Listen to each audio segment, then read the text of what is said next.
Campana sobre campana, 25 de diciembre, fum, fum, fum. Y sobre campana, pero mira cómo beben los peces en el río, pero mira cómo beben por ver a Dios nacido. 25 de diciembre, fum, fum, fum. 25 de diciembre, fum, fum, fum. A Belén pastores, a Belén chiquito, que ha nacido el rey de los angelitos. Hacia Belén va una burra, rin, rin. Yo me remendaba, yo me remendé, yo me hice un remiendo, yo me lo quité. ¡Ah, hola! ¿Estáis ahí, queridos alumnos? ¡Muy buenas! Pues me encontraba comenzando a celebrar un poco la Navidad. Vamos ahora a comenzar este vídeo estudiando cómo se produce el proceso de hominización desde el Australopithecus hace millones de años hasta el Homo sapiens actual. Dejadme que deje salir a Wanda y comenzamos con la clase. Venga, corre. Adiós. ¿Estáis preparados? ¡Adelante!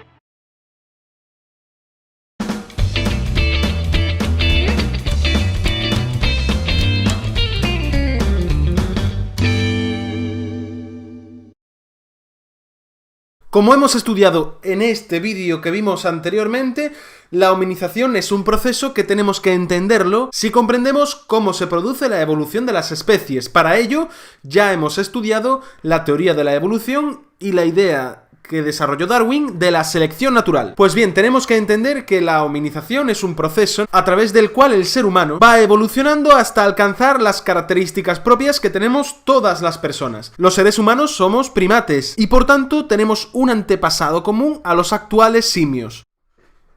¿Cuándo comienza el proceso de hominización? Pues ante la adquisición de una característica fundamental para el ser humano, que es la posición bípeda, es decir, el poder andar sobre dos patas. Los primeros homínidos que comenzaron a andar sobre dos patas fueron los Australopithecus, de los cuales tenemos que saber que había hasta 9 especies. La posición bípeda permitió a los primeros homínidos el poder liberar las manos y fabricar las primeras herramientas en piedra. Quienes lo hicieron por primera vez fueron los Homo habilis, y dando comienzo así al Paleolítico inferior.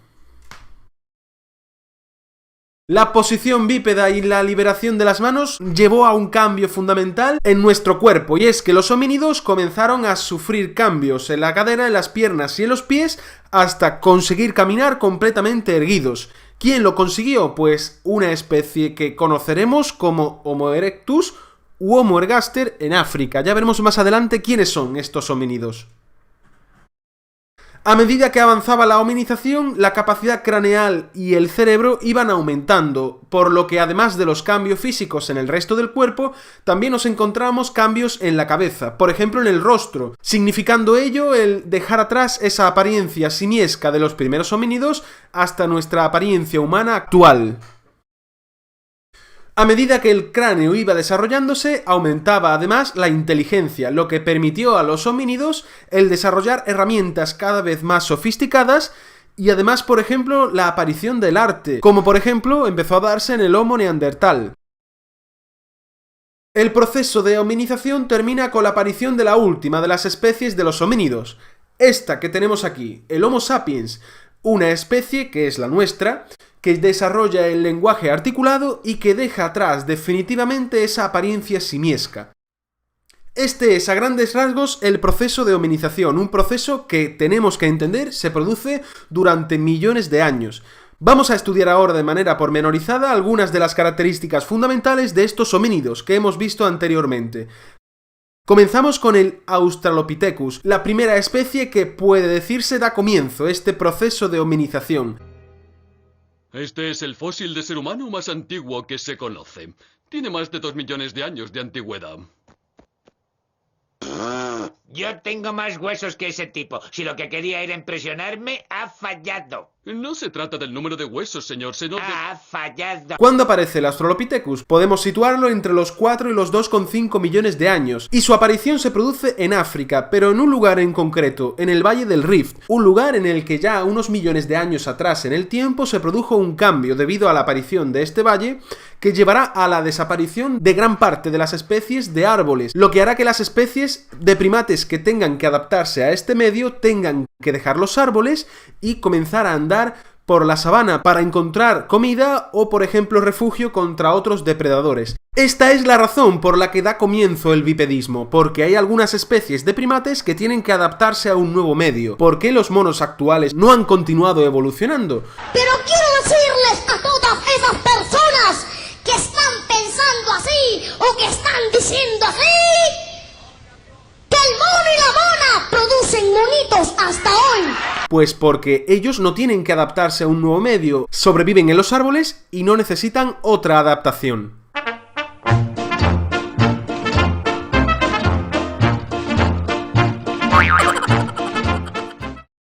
Como curiosidad, ¿sabías que el primer esqueleto encontrado de Australopithecus es el de una mujer y se llama Lucy? ¿Lucy por qué? Pues porque cuando en el año 1974 los arqueólogos que estudiaban el Valle del Rift encontraron este cuerpo, estaban escuchando en ese momento la canción Lucy in the Sky with Diamonds de los Beatles.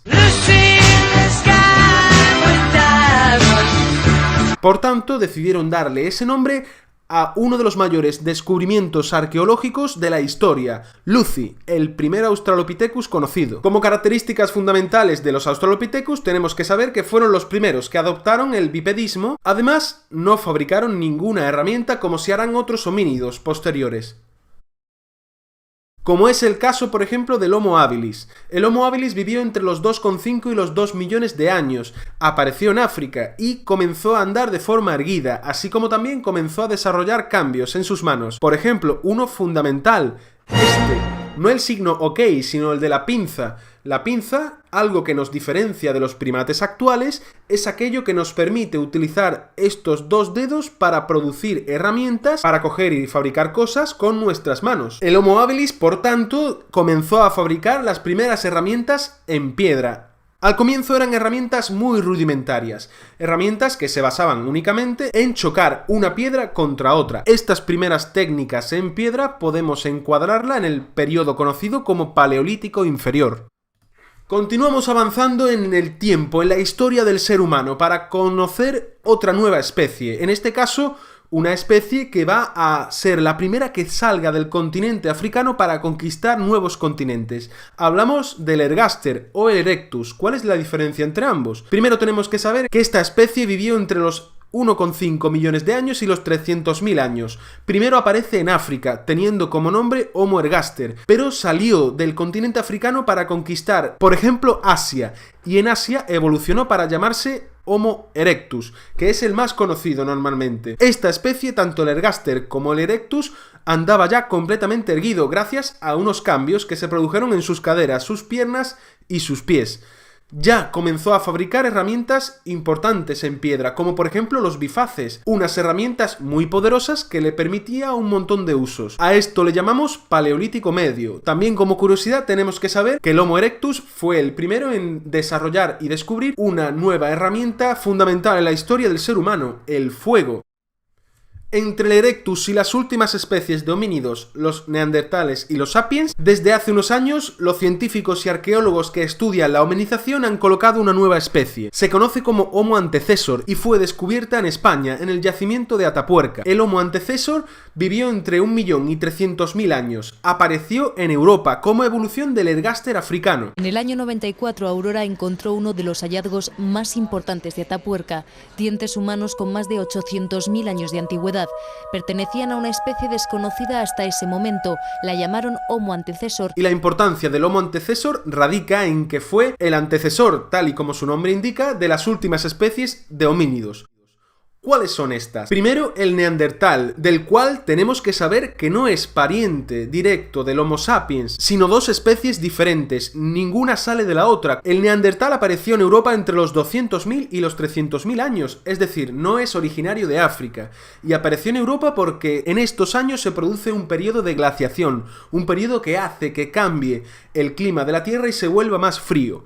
Por ello, el neandertal tiene una apariencia muy diferente a los homos contemporáneos. Es un poco más bajo, un poco más robusto y más fuerte que el Homo sapiens. El Neandertal ya fabricaba herramientas muy especializadas, realizaba prácticas rituales funerarias y comenzó a crear arte. Es decir, nos encontramos con un homínido muy evolucionado. El proceso de hominización termina cuando aparecemos nosotros, los Homo sapiens. Los Homo sapiens tenemos una vida muy corta en la Tierra. De hecho, somos los homínidos que menos hemos estado en nuestro planeta. Nuestra especie apareció hace 40.000 años, hasta la actualidad. ¿Y dónde lo hizo? En África. Y tenemos la particularidad de que es la única especie que se ha extendido por todos los continentes. Además, como podemos ver si cuadramos fechas, era contemporáneo del Neandertal. Mientras el Neandertal se estaba extinguiendo, el Homo sapiens estaba apareciendo. Ello se debe al cambio que se produce de nuevo en la Tierra al terminar la etapa de glaciación, lo que significó una de las principales causas por las que se extinguió el Homo neanderthalensis. El sapiens fue un homínido que durante el Paleolítico Superior ya fabricaba herramientas en piedra muy sofisticadas, además de utilizar otros materiales, como por ejemplo los huesos. El sapiens, además, debido a su inteligencia superior, fue la primera especie que comenzó a domesticar animales y plantas. Ello se produce en el periodo conocido como Neolítico. Además, también comenzó a trabajar herramientas en metal, en el periodo conocido como Edad de los Metales, con el que podemos finalizar la etapa de la prehistoria. Y con el Homo sapiens, es decir, nuestra especie actual, podemos dar por finalizado el proceso de hominización. Un proceso que, como hemos visto en este maravilloso viaje, se produjo durante millones de años, desde los primeros homínidos que comenzaron a andar sobre dos patas, hasta los Homo sapiens que hemos conquistado no solo nuestro planeta, sino también otros lugares del espacio. En vídeos posteriores estudiaremos la sociedad, la economía y la cultura de los Homo sapiens, desde el Paleolítico hasta el Neolítico y la Edad de los Metales. Espero que os haya interesado mucho el proceso de hominización y nos vemos en el siguiente vídeo. ¡Adiós! Pero mira cómo beben por ver a Dios nacido, beben y... Hacia Belén va una burra...